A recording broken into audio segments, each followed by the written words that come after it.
జై శివ జై గోండవాన. ప్రస్తుతము గోండవాన భూభాగంలో ఉన్నటువంటి గిరిజన తెగలు ఏవైతే ఉన్నాయో లంబాడీల వలన ఉద్యోగాల్లో కావచ్చు, విద్యలో కావచ్చు, అంటే భూముల్లో కావచ్చు, నిధుల్లో కావచ్చు, నియామకాల్లో కావచ్చు, అన్ని రంగాలలో అన్యాయం అవుతుంది. అంటే ఇది కొందరు ఏమంటున్నారంటే చట్టబద్ధంగా లేరు కాబట్టి లంబాడోళ్ళని తీయాలని చాలామంది నాయకులు మాట్లాడుతున్నారు.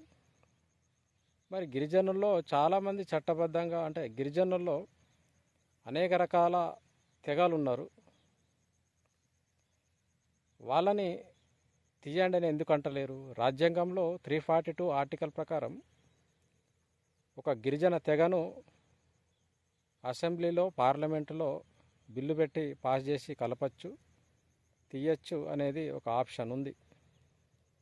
రాజ్యాంగంలోనే 342 ఆర్టికల్ ప్రకారం ఒక తెగను కలపవచ్చు, లేదంటే తీయచ్చు అనేది ఇది రాజ్యాంగపరమైనటువంటి ప్రభుత్వం చేస్తుంది, చేయాలి కూడా. ఎందుకు చేయాలంటే ఒక తెగ కావచ్చు, ఒక వర్గం కావచ్చు, అభివృద్ధి చెందినప్పుడు కింది వర్గాలు, అంటే ఒక కింది తెగలు ఏవైతే ఉన్నాయో వాటికి నష్టం వాటిల్లుతుంది. అన్ని రకాలుగా, ఆర్థికంగా కావచ్చు, ఉద్యోగాల పరంగా కావచ్చు, ఉపాధి పరంగా కావచ్చు, నిధుల పరంగా కావచ్చు, కేంద్ర రాష్ట్రాలు కావచ్చు, కేటాయించేటటువంటి ఏవైతే నిధులు ఉన్నాయో అవి ఈ తెగలకు అందడం లేదు.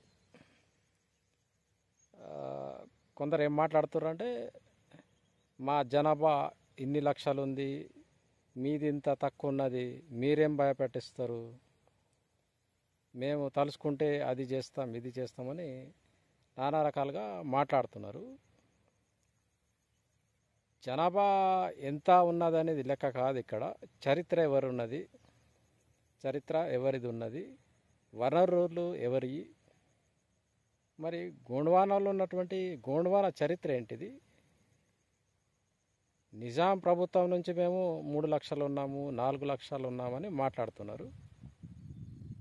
మీరు జనాభా ఎంత ఉండొచ్చు, కానీ ఇక్కడ లంబాడీలు వలస అంటే ఉప్పు అమ్ముకొని బతికేటటువంటి వారు. ఈరోజు ఏమైందంటే ఐఏఎస్ ఆఫీసర్, కమిషనర్ నుంచి IPS, collector, teachers, doctors, engineers, డిఈలు, జేఈలు, ఎస్సీలు, ఎండీలు, ఇట్లా అనేక రకాల ప్రొఫెసర్స్, యూనివర్సిటీలో ప్రొఫెసర్సు, అలాగే తెలంగాణ పబ్లిక్ సర్వీస్ కమిషన్లో మెంబర్లు, అట్లాగే యూనివర్సిటీలో వైస్ ఛాన్సలర్లు, ఇట్లా నానా రకాలుగా ఎప్పుడైతే లబ్ధి పొందుతున్నారు. మరి ఈ ప్రాంతంలో అసలు ఒక వ్యక్తి సర్వే నంబర్లో ఇంకో వ్యక్తి వచ్చి ఈ పట్టభూమి నాదంటే ఎవరన్నా ఒప్పుకుంటారా? ఇప్పుడు ఒక వ్యక్తి మీద భూమి పట్ట ఆయన పేరు మీద ఉంది. ఇక్కడ ఏం జరుగుతుందంటే గోండవాన భూభాగం ఏదైతే ఉందో అది గోండుల్లో ఉన్నటువంటి గిరిజన తెగలు ఉన్నాయి. గోండ్, కోయ, పర్దాన్, తోటి, కొలం, నాయకపోడ్, ఇట్లా చాలా తెగలు ఉన్నాయి. ఇవి కొన్ని 2000 మిలియన్ సంవత్సరాల నుంచి ఈ భూభాగం మీద నివసిస్తున్నారు. వాళ్ళు స్థానికులు. వాళ్ళ పట్ట మీద, వాళ్ళ సర్వే నంబర్ మీద ఇక్కడ వచ్చి ఉప్పు అమ్ముకుంటూ వచ్చినటువంటి వారు ఇక్కడ స్థిర నివాసం ఏర్పాటు చేసుకొని, మేము నిజాం కాలంలో, నిజాం అయితే మొన్నది కాలం, ఇది బ్రిటిష్ ఇండియా స్వతంత్రం రాకముందు నిజాం కాలంది ప్రభుత్వం నడిచింది. మరి అంతకుముందు ఎవరిది నడిచింది? 1వ శతాబ్దం నుంచి ఈ రోజు వరకు, అంటే స్వతంత్రం వరకు, స్వతంత్రానికి రాకముందు నిజాం కాలం నడిచింది. మరి నిజాం కంటే 18,000 సంవత్సరాలు, 17,000 సంవత్సరాలు ఎవరు పరిపాలించారు? మరి చరిత్ర ఎటుపోయింది? దాని గురించి ఎవరు మాట్లాడట్లేదు. గోల్కొండ ఎవరిది? గోండులది కదా. చార్మినార్ ఎవరిది? గోండులది. హన్మకొండ, వరంగల్ కిల్లా ఇవెవరి? గోండులు పరిపాలించారు. కోహినూర్ వజ్రం, కోహినూర్ కాదు, కోయితూరు వజ్రం అది, కోయితూరు వజ్రం అది. ఇట్లా చెప్పుకుంటూ పోతే గోండులకు ఇప్పటికీ కళ్ళ నిండా ఇప్పుడే కనిపిస్తాయి చాలా రకాల కోటలు. నిర్మల్ కోట, చంద్రపూర్, సిర్పూర్టి, మధ్యప్రదేశ్. ప్రతి రాష్ట్రంలో గోండ్వాన అంటేనే 5 ఖండాలతో భూభాగంతో కూడినటువంటి భూభాగాన్ని గోండ్వాన అంటారు. లురేసియా, ఈ భూమి అనేది లురేసియా, గోండ్వాన ఈ 2 భూభాగాలు ఉన్నాయి. దాంట్లో గోండ్వానలో ఉన్నటువంటి గోండులు, కోయ, పర్దాన్ తెగ ఇది గోండులకు సంబంధించి. లురేషియా అంటే ఈ ఇతరులు ఇక్కడ వచ్చి వలస వచ్చిండ్రు. జీవించడానికి కొన్ని వేల సంవత్సరాల క్రితమే వలస వచ్చి ఇక్కడ స్థిర నివాసం ఏర్పాటు చేసుకొని ఇప్పుడు పాలకులుగా మారడం జరిగింది. ఇప్పుడు ఎట్లయితే లంబాడీలు వాళ్ళకి స్థిర నివాసము లేని వాళ్ళకి ఉప్పు అమ్ముకునే వారికి ఇల్లు ఉండదు, ఒకటి ఏముండదు, ఇల్లు ఉండదు అంటే ఇక ఏముండదు. అలాంటి వాళ్ళు ఇప్పుడు ఐఏఎస్ ఆఫీసర్లు అయ్యారు, ఐపీఎస్ అయ్యారు. మళ్ళీ ఏం మాట్లాడుతున్నారంటే వాళ్ళు చదువుకోలేదు, మా మీద ఏడుస్తున్నారంటే ఇక్కడ చదువుకొని కొన్ని వేల మంది ఉన్నారు. చదువుకొని వారంటే అన్ని రకాలుగా చదువుకొని ఉన్నారు, వాళ్ళకి అందడం లేదు. న్యాయంగా జరగాల్సినటువంటి, న్యాయంగా వారికి అందాల్సినటువంటి ఫలాలు వాళ్ళకి అందడం లేదు. ఆదివాసీ తెగలలో చాలా నిరుత్సం, ఆత్మన్యూనత, అట్లాగే చాలా కోపం కూడా ఉంది. ఎందుకంటే మాకు దక్కాల్సినటువంటి ఉద్యోగాలు ఇప్పుడు ప్రస్తుతం మా గ్రామంలో గ్రామ పంచాయతీల్లో ఇరిగేషన్కి సంబంధించినటువంటి వర్క్ ఏదైతే ఉంటారో ఆయన పనిచేసేది ఆయనదే ఉంటాడు, ఫారెస్ట్ బీట్ ఆఫీసర్ ఆయన ఉంటాడు, ఇంకా పంచాయత్ సెక్రటరీ ఆయననే ఉంటాడు, ఇట్లా టీచర్ ఆయననే ఉంటాడు. ఇట్లా ప్రతి ఎక్కడో ఇక్కడ కనిపించని వారు ఇప్పుడు ఏమైందంటే ఇప్పుడు వాళ్ళు ఏమంటారు అంటే ఇది మాది, మేము ఇంత జనాభా ఉన్నాము అని అంటే బెదిరిస్తున్నారు అన్నట్టు. అంటే ఇది ఎంతవరకు న్యాయము? వనరులేవి ఈ ఉప్పు అమ్ముకునే వాళ్ళకి వనరులు ఎక్కడ ఉన్నాయి? వీళ్ళకి ఉప్పు అమ్ముకునే వాళ్ళకి అసలు గ్రామమే లేదు.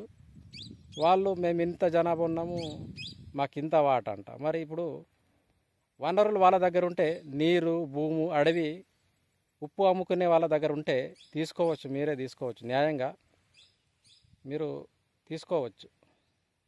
ఉప్పు అమ్ముకునే వాళ్ళ దగ్గర, అడవి వాళ్ళ దగ్గరనే అంటే వాళ్ళు వెనక కట్టేసి అడవిని, భూమిని, నీళ్ళని, ఈ వనరులు అంటే బొగ్గు గనులు, ఇప్పుడు గోండ్వాన ప్రాంతంలో బొగ్గు గనులు, చాలా రకాల బ్యాక్సెట్లు, ఇట్లా చాలా రకాల వనరులు ఉన్నాయి. ఆ వనరులు ఈ ఉప్పు అమ్ముకునే వాళ్ళ దగ్గర ఉన్నాయా? ఉండేనా? ఇప్పటికి ఉన్నాయి. సింగరేణి ఎవరి దగ్గర ఉన్నది? మా గోండ్వాన ప్రాంతంలో ఉన్నది. ఈ ఎవరైతే ఇన్ని లక్షలు ఉన్నామని చెప్పుకుంటున్నటువంటి వీళ్ళ దగ్గర ఇక్కడ బొగ్గు గనులు ఉన్నాయా? అడవులు ఉన్నాయా? నీళ్లు ఉన్నాయా? నదులు పారుతున్నాయా? వీళ్ళకి ఏం చరిత్ర ఉన్నది చెప్పండి? చరిత్ర ఏమైనా ఉన్నదా వీళ్ళకి? చరిత్ర లేదు, ఏం లేదు. మేము ఇన్ని లక్షలు ఉంటాం, మా ఓట్లు ఇన్ని, మేమేస్తేనే గెలుస్తాం అంటే ఎవరిని భయపెట్టిస్తున్నారు? ఇక్కడ స్థానికంగా ఈ భూమి ఎప్పుడైతే పుట్టిందో అప్పటి నుంచి ఉంటున్నటువంటి ఈ గిరిజన తెగలు ఏం కావాలి? ఇప్పుడు భూములను ఆక్రమిస్తున్నారు. భూములు ఉద్యోగాలు చేస్తూ ఏం చేస్తున్నారంటే వాళ్ళని తాగిపియడం, లేకపోతే నానా రకాలుగా ఏదో ఒకటి వడ్డీకి డబ్బులు ఇవ్వడం, ఇట్లా చేసుకుంటూ పోతూ వాళ్ళ భూమిని తప్పుడు పత్రాలు సమర్పించి పట్టాలు చేస్తున్నారు. ఇట్లా కొన్ని వేల మంది, కొన్ని వందల మంది ఈ లంబాడీలు భూములను ఆక్రమించారు. మరి ఈ విషయాలు ఎవరు చేయాలి? దీన్ని పరిష్కరించాలా? మరి ఇన్ని భూములు కొన్ని వేల సంవత్సరాల నుంచి భూమిపై వ్యవసాయం చేస్తూ బతుకుతున్నటువంటి, కొన్ని తరాల నుంచి బతుకుతున్నటువంటి ఈ గిరిజన తెగలు ఏం కావాలి? భూమి, వ్యవసాయమే వాళ్ళకి జీవనాధారం. ఆ జీవనాధారం ఏదైతే ఉందో దాన్ని ఇప్పుడు కొన్ని తప్పుడు పత్రాలతో తమ మీద పట్టాలు చేసుకుంటూ ఇప్పుడు భూములను ఇప్పుడు కొన్ని గిరిజన గ్రామాల్లో ఏమైందంటే వాళ్ళ గ్రామంలోనే కొందరిని తప్పుదోవ పట్టించి, గ్రామ పట్టేళ్ళని కావచ్చు, పెద్ద మనుషులను తప్పు పట్టించి ఏం చేస్తున్నారంటే వాళ్ళ గ్రామంలోనే కొన్ని భూములను కొని ఎంఆర్ఓలతోటి కుమ్ముక్కై పత్రాలు సృష్టించి కోర్టులో కేసులు నడుస్తున్నాయి. మరి ఈ సమస్య పరిష్కరించాలి. ఇది న్యాయమేనా? మరి ఇట్లా చేయడం న్యాయమేనా? ఇన్ని వేల అంటే ఇన్ని లక్షలు ఉన్నామని చెప్పుకుంటున్నటువంటి వారు మరి మీకు భూములు ఎక్కడి నుంచి వచ్చినాయి?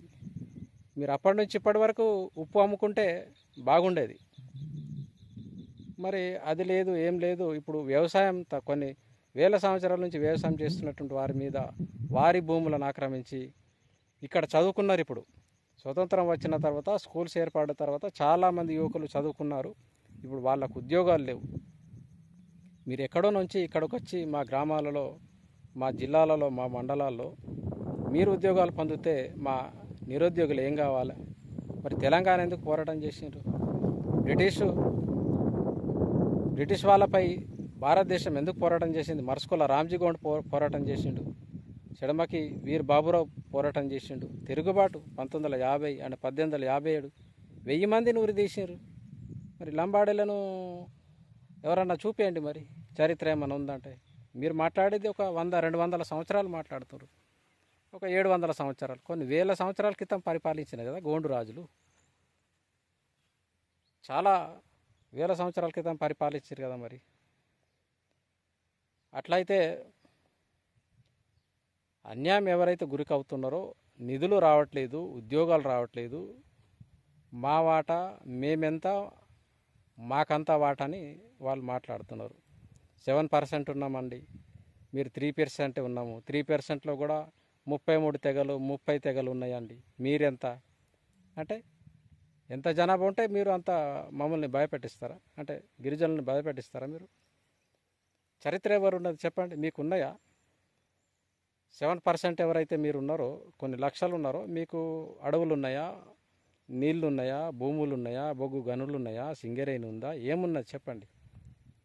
అవి ఏమీ లేకుండా మేము బెదిరిస్తాం. ఈ ఆదివాసులు అంటే అమాయకులు, ఇప్పుడు తెల్లం సోయం రాజకీయం కోసం చేస్తుండ్రు, లేకపోతే రేవంత్ రెడ్డి చేయిస్తున్నాడు అంటే తప్పుదోవ పట్టిస్తున్నారు. ఇక్కడ అన్యాయం జరుగుతుందని ఏ మీడియా కూడా మాట్లాడది. వాళ్ళు లంబాడి నాయకులు ఎవరైతే ఉన్నారో వారు మాట్లాడే విషయాలను వాళ్ళు ప్రచారం చేస్తున్నారు. కానీ ఇక్కడ ఎంత నలిగిపోతున్నారు ఆదివాసులు అనేది ఉద్యోగ, విద్య, వైద్య అన్ని రంగాల్లో, ప్రతి రంగంలో ఆర్థికంగా ఎంత నలిగిపోతున్నారనేది దాని గురించి ఏ మీడియా కూడా రాయదు. టీవీ ఛానల్స్లో కూడా ప్రచారం కాదు. మరి ఈ టీవీ ఛానల్స్ కూడా పెయిడ్ ఛానల్స్గా మరి కొన్ని వేల సంవత్సరాలు ఈ భారతదేశం కాదు, ఆసియా, ఆఫ్రికా, అంటార్క్టికా, ఆస్ట్రేలియా, ఈ 5 ఖండాలతో కూడినటువంటి భూభాగాన్ని గోండ్వానా అంటారు. మరి గోండ్వానా చరిత్ర మాది ఉన్నది. అలాంటిది మా చరిత్ర ఒక్కడే ఉండొచ్చు, కానీ చరిత్రనే కదా. చరిత్రని నేను రోజులు ఎవరు బయటికి తీసుకురాలే, ఏ ప్రభుత్వాలు కూడా బయటికి తీసుకురాలేదు. మరి దీన్ని తప్పకుండా అన్ని పార్టీలు ఆదివాసీలకు జరుగుతున్నటువంటి అన్యాయం మీద మాట్లాడతారా లేదా? అన్యాయం జరుగుతుంది, ఇది ఏదో ఒక రోజు మాత్రం తిరుగుబాటు దానానికి దారి తీస్తుంది. స్వతంత్ర పోరాటం ఎట్లయితే వచ్చిందో, తెలంగాణ పోరాటం ఎట్లయితే వచ్చిందో, గోండ్వానా స్వతంత్ర పోరాటం కూడా తప్పకుండా వస్తుంది. పాలకులు, పార్టీలు ఆదివాసులు అంటే అమాయకులు, వాళ్ళకేం తెలియదు, వాళ్ళకి తినుడు, తాగుడు, షికారులు చేయడం అని మాట్లాడుతున్నారు. కొందరు మాట్లాడుతున్నారు మీకేం తెలుసు, వాగుల వెంట చేపలు పడతారు, అదే తెలుసు, ఇది తెలుసు అని నానా రకాలుగా మాట్లాడుతున్నారు. మరి చరిత్ర మాది ఉంది, మీకు ఇంత తెలివి ఉంటే మీ వనరులు మీ దగ్గర, మీ వనరుల నుంచి మీరు డెవలప్ కాండి. కరెంట్ ఎక్కడి నుంచి ఉత్పత్తి అవుతుంది? మా దగ్గర నుంచి కదా. నీళ్ళు ఎక్కడి నుంచి పోతుంది? మా దగ్గర నుంచే కదా. మరి మాకు ప్రాజెక్టులు ఎందుకు లేవు? ఇక్కడ మా భూముల్లో నీళ్ళు ఎందుకు లేవు? వ్యవసాయం ఎందుకు? వర్షాధారిత పంట. మరి దీని గురించి ఎవరు ఏ పార్టీ కూడా మాట్లాడతలేదు. ఏ పార్టీ కూడా ఎందుకు మాట్లాడతలేదు? తప్పకుండా మాట్లాడాలి కదా. మరి ఆదివాసులు మనుషులు కాదా? ఆదివాసులకు చరిత్ర లేదా? ఆదివాసులకు వనరులు లేవా? ఆదివాసులకు భూములు లేవా? ఆదివాసులకు పోరాటం చేసే సత్తా లేదా? ఆదివాసులకు చదువుకునే సత్తా లేదా? కొన్ని వేల సంవత్సరాలు పరిపాలించారు. ఇప్పుడు కాదు, ఇది 100-200 సంవత్సరాలు బ్రిటిష్ వాళ్ళు ఎప్పుడైతే వచ్చిండ్రో అప్పుడు ఆదివాసులు విద్యకు, అంటే ఇది ఆర్యులు, ముస్లిమ్స్, క్రిస్టియన్స్, బౌద్ధులు ఎప్పుడైతే ఈ గోండ్వానాకి వలస వచ్చిండ్రో అప్పుడు ఈ గోండ్వానా ప్రాంత ప్రజల్ని వాళ్ళ దేవాలయాల మీద, వాళ్ళ రాజ్యాల మీద, వాళ్ళ భూముల మీద, దేవతల మీద ఇట్లా చాలా కొన్ని వేల సంవత్సరాలు దాడి జరిగింది. ఈ గోండ్వాన ప్రజల మీద చాలా సంవత్సరాలు దాడి జరిగినప్పుడు ఈ గోండులు కానీ గిరిజనులు కానీ భయభ్రాంతులకు గురై అడవుల బాట పట్టడం జరిగింది. అంటే అడవుల్లో కొన్ని వనరులు ఏవైతే ఉన్నాయో అవి ఇప్పటికీ ఆదివాసీ తెగల్లో ఉన్నాయి. మరి అలాంటిది ఈ తెగలకు కానీ వీరు లంబడులు కావచ్చు, ఇంకా ఇతరులు కావచ్చు, అవి ఏమీ లేవు. చదువు చెప్తే సరిగా చదువు కూడా చెప్పరాదు వాళ్ళకి, తెలుగు రాదు సరిగా, ఏం రాదు. కానీ వాళ్ళు ఏదో విధంగా చేసేసి అంటే మేము భయపెట్టిస్తున్నారు, పాలకులను కూడా భయపెట్టిస్తున్నారు. అంటే చరిత్ర ఈరోజు మీరు దాచిపెడితే అంటే మా చరిత్ర దాగచ్చు, కానీ కొన్ని రోజుల తర్వాత మా చరిత్ర తప్పకుండా బయటకు వస్తుంది. మా దాంట్లో కూడా చదువుకున్న యువత చాలా ఉంది, విద్యార్థులు ఉన్నారు. గోండ్వాన చరిత్ర అంటే ఈ భారతదేశమే కాదు, 5 ఖండాలతో కూడినటువంటి భూభాగం, కొన్ని వేల సంవత్సరాలు పరిపాలించారు. శంభు దేవుడు అంటే శంభుని కాలం కంటే అంతకంటే ముందు నుంచి ఈ గోండ్వాన పరిపాలన నడుస్తుంది. రావణుడు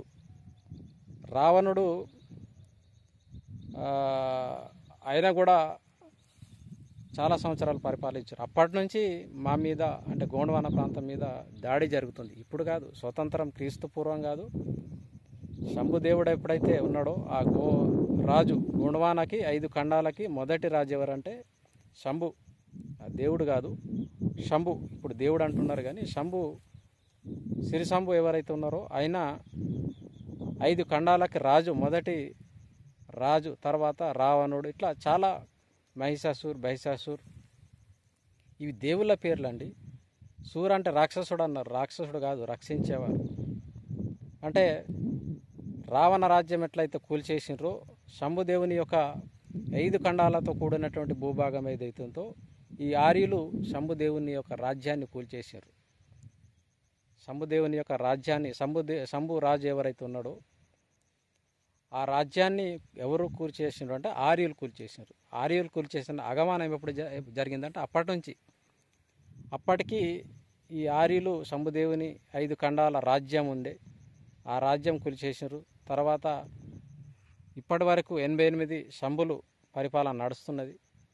అది రావణ్ రాజు కూడా గోండు ఆయన రాజ్యాన్ని కూల్చేసినారు. ఇట్లా చెప్పుకుంటూ పోతే ఒక్కొక్క యుగం అని ఏదైతే అంటున్నారో ఇట్లా చాలా సంవత్సరాల నుంచి, కొన్ని వేల సంవత్సరాలు నుంచి ఈ గోండ్వాన భూమి మీద, గోండ్వాన వనరుల మీద, గోండ్వాన దేవతల మీద, గోండ్వాన భాష మీద, గోండి భాష మీద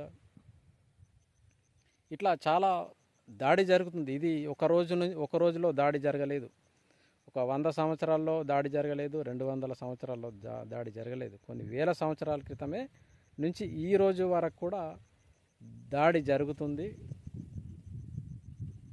మరి ఈ చరిత్ర ఎవరు రాయలేదు, ఎందుకు రాయలేదంటే తెలిసి కూడా రాయలేదు.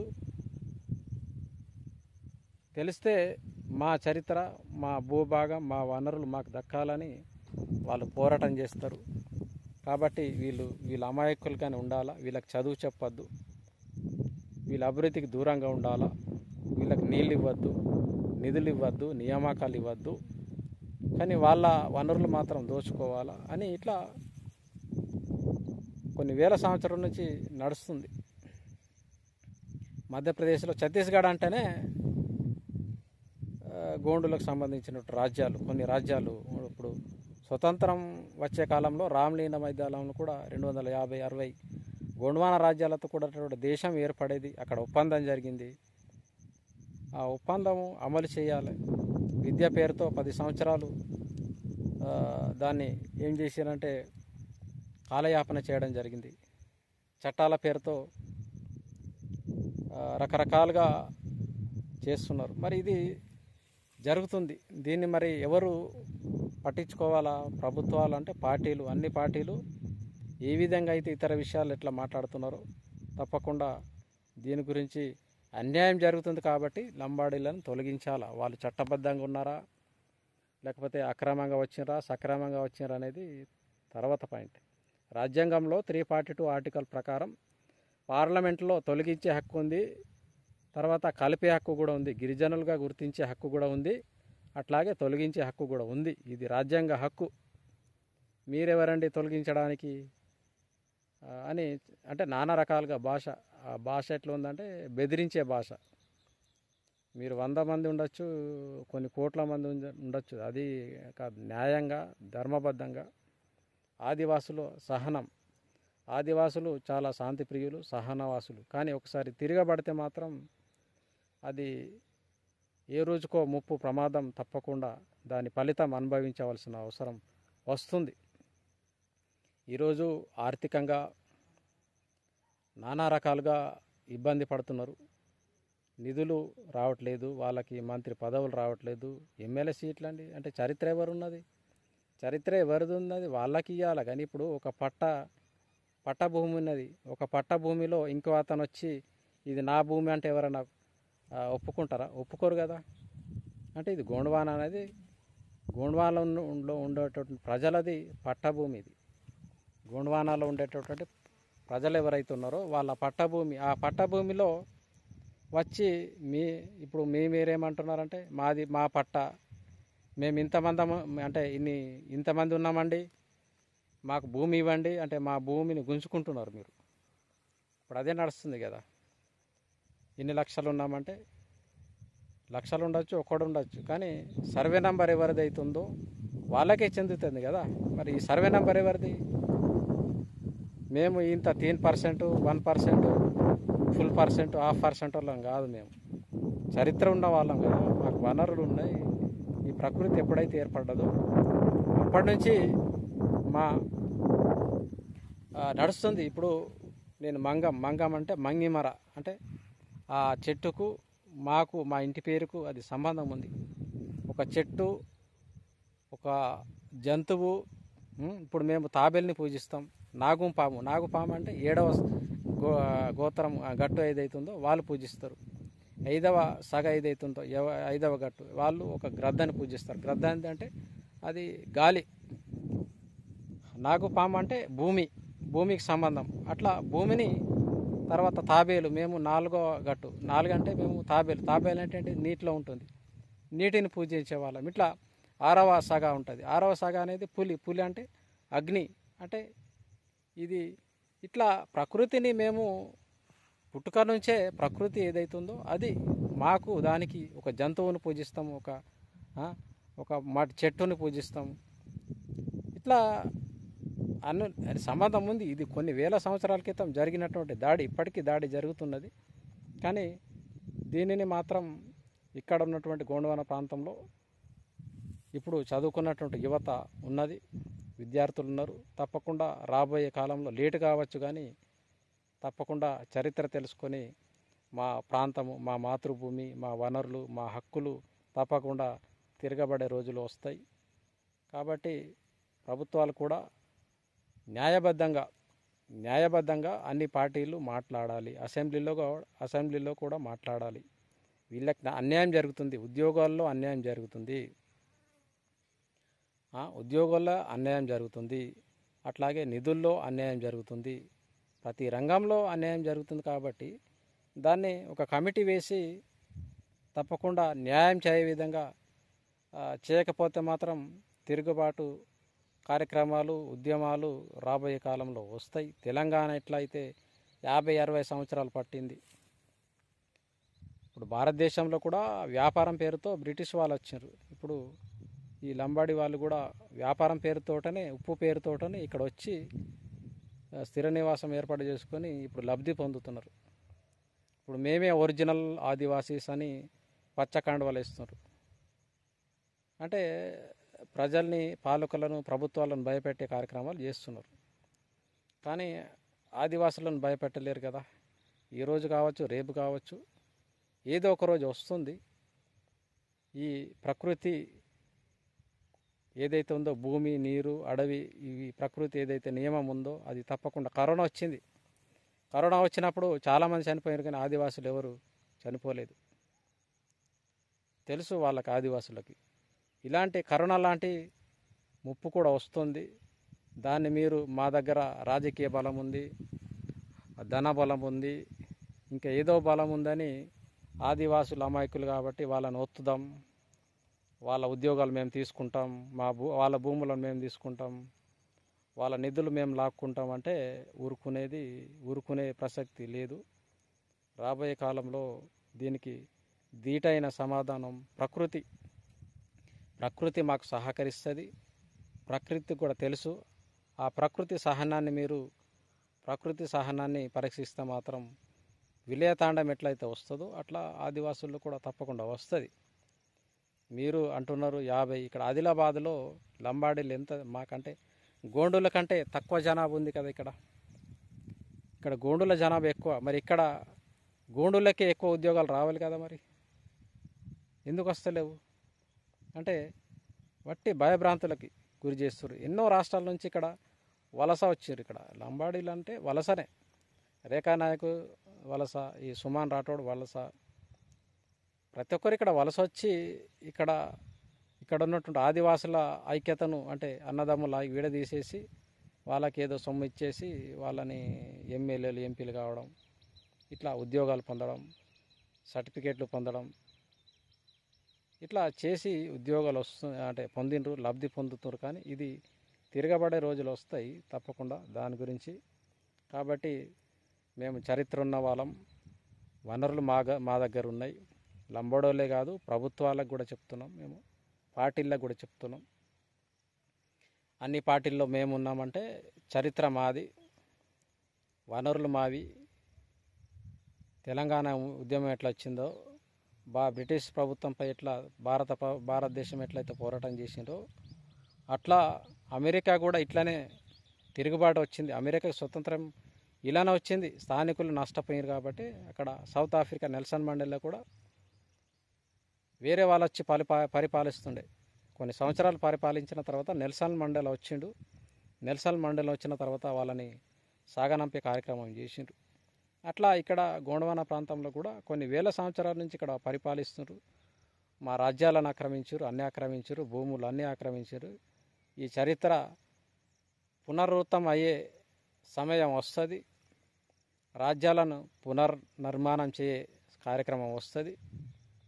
రాజ్యాలను పునర్నిర్మాణం చేసుకొని పరిపాలించేటటువంటి సత్తా వస్తుంది.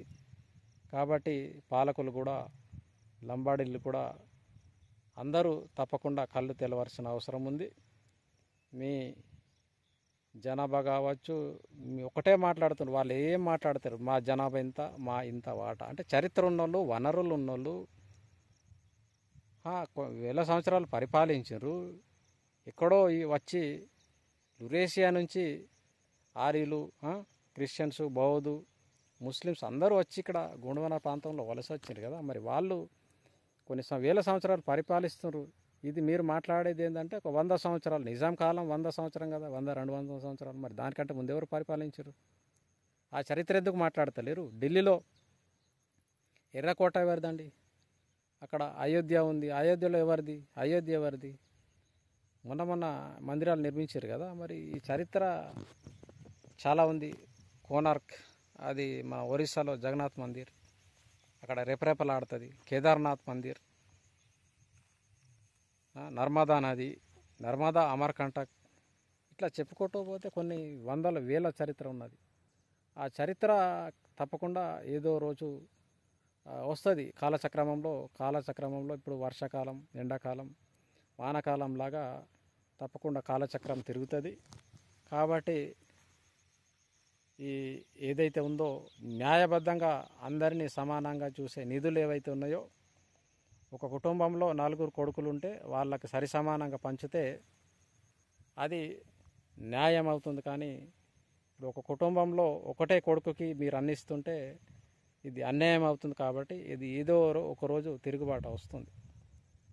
ఇప్పుడు రాజ్యాంగ పరంగా, ప్రభుత్వ పరంగా అందరికీ న్యాయబద్ధంగా అందరికీ కరెక్ట్ ఇస్తే అది సరైనది. కానీ కొందరికి మేము ఎక్కువ ఇస్తాం, కొన్ని సీట్లు ఎక్కిస్తాం, ఉద్యోగాలు ఎక్కిస్తాం, భూములు ఇస్తాం, నిధులు ఇస్తాం, నియామకాలు ఇస్తాం అంటే మిగతా వాళ్ళు అన్నదమ్ములు ఎవరైతే 4 ఉన్నారో ఒక్కోడే అంటే 4కి ఇచ్చి ఒక్కరికి ఇవ్వకపోతాడు తప్పు. ఒకవేళ ఒకరికి ఇచ్చి ముగ్గురికి ఇవ్వకున్నా కూడా తప్పే. ఇది అన్యాయం కదా. ఇప్పుడు ఇక్కడ జరుగుతుంది కూడా అదే, అన్యాయం జరుగుతుంది. కాబట్టి తప్పకుండా దానికి రాజ్యాంగపరమైన తెలంగాణ ప్రభుత్వం కావచ్చు, కేంద్ర ప్రభుత్వం కూడా తప్పకుండా ఒక కమిషన్ వేయండి. కమిషన్ మీరు గ్రామాలలో ఇప్పటికీ రోడ్డు లేనటువంటి గ్రామాలు, బ్రిడ్జీలు లేనటువంటి గ్రామాలు, దారి లేనటువంటి గ్రామాలు, వర్షాకాలం వస్తే అసలు వెళ్ళలేనటువంటి పరిస్థితి ఉంది. కరెంటు లేనటువంటి పరిస్థితి, తాగడానికి నీరు లేనటువంటి పరిస్థితి, వ్యవసాయానికి అసలు నీరే లేదు. మరి దీనిపైన మీరు అధ్యయనం చేయండి. ఒక ప్రొఫెసర్ని, ఒక యూనివర్సిటీ ప్రొఫెసర్ కావచ్చు, వాళ్ళతో ఒక కమిషన్ వేసి ఒక న్యాయం అయ్యే విధంగా, నిధులు అందే విధంగా ఒక కమిటీ వేసి అధ్యయనం చేసి అసెంబ్లీలో బిల్లు పాస్ చేయండి, పార్లమెంట్లో బిల్లు పాస్ చేయండి. సమస్య పరిష్కరించే విధంగా ప్రభుత్వాలకు కృషి చేయాలి. ఆదివాసులు ఒక పక్కన మాట్లాడుతున్నారు, అటు లంబాడీలు ఒక పక్కన మాట్లాడుతున్నారు.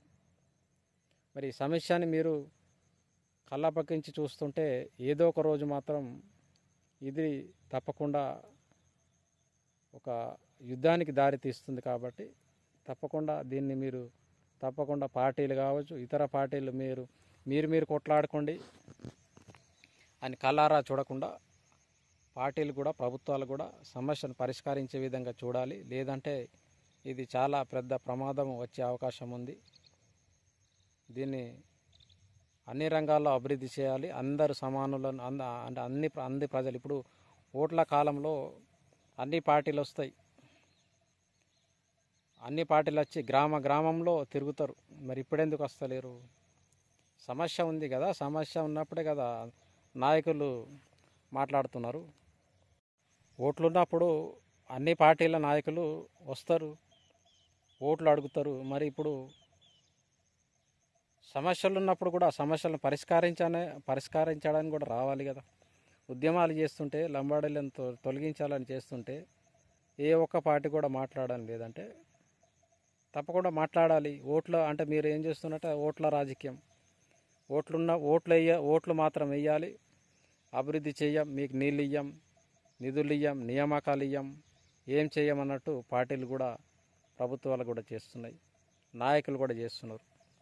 సమస్య వచ్చినప్పుడు రారు, ఓట్లు వచ్చినప్పుడు మాత్రం వస్తారు. కాబట్టి తప్పకుండా రాజకీయ నాయకులు కావచ్చు, ప్రభుత్వాలు కావచ్చు, మీరు తప్పకుండా దీన్ని స్పందించి మానవత దృక్పథంతో ప్రకృతి నియమం ప్రకారంగా మీరు వ్యవహరిస్తే తప్పకుండా ఇది సమస్య పరిష్కారం అయ్యేయడానికి అవకాశం ఉంటుంది. కాబట్టి ఇంతటితో సమాప్తం. జై శివ, జై గోండవన.